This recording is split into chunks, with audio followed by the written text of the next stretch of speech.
অনেক মা বোনরা দেখবেন সারা দিন শ্বশুর বাড়িতে কাজ করার পর নাম পায় না, কিন্তু তরকারিতে যদি একদিন লবণ কম হয়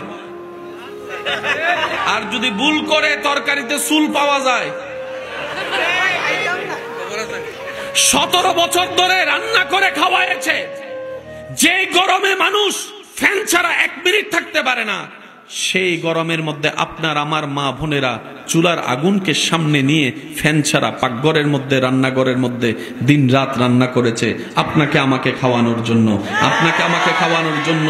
প্রশংসা তো জীবনে করেই নাই, বদনাম করতে দোষ ধরতে ছাড় দিই নাই। নিজের টাকা দিয়ে যখন রেস্টুরেন্টে খেতে যায়, খাবারও খায়, টিপসও দেন, আবার বাইরে এসে স্ট্যাটাস মারেন।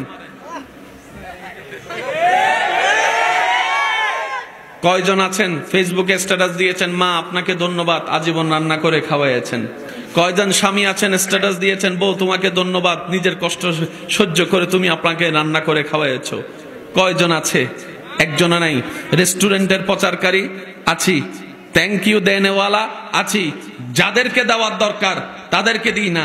বছরে একবার খাই, সেখানে থ্যাংক ইউ চলে।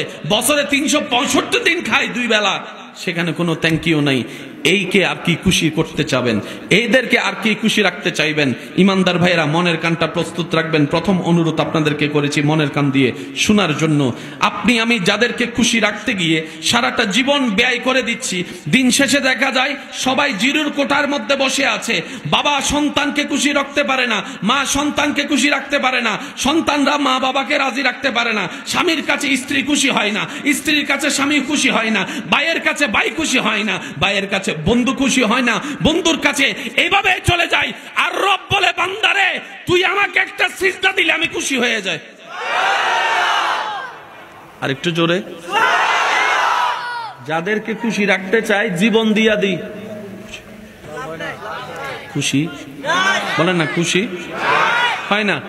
আর রব বলে যে বান্দা তুই মন থেকে একটা সিজদা দে না। সুবহানাল্লাহ করে যায় বলেন, আর একটু আস্তে করে বলেন সুবহানাল্লাহ।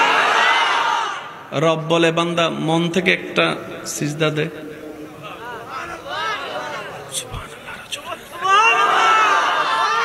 এমন ভাবে সুবহানাল্লাহ বলবেন যেভাবে বললে শয়তানের গালে জুতার বাড়ি পড়ে। এভাবে এখন না বোঝা যাচ্ছে আল্লাহর বান্দা বসে রয়েছে। আরেকবার ফুল ভলিউমে বলেন সুবহানাল্লাহ। রব বলে, বাবা একটু বসেন, কষ্ট যদি না হয়। জি জি মাশাআল্লাহ। রব বলে বান্দা একটা সিজদা দে। শর্ত হচ্ছে ওই সিজদায় তোর কপাল মাটিতে ঝুঁকার আগেই তোর দিলটা যেন আমি রবের প্রেমের দরবারে ঝুঁকে যায়।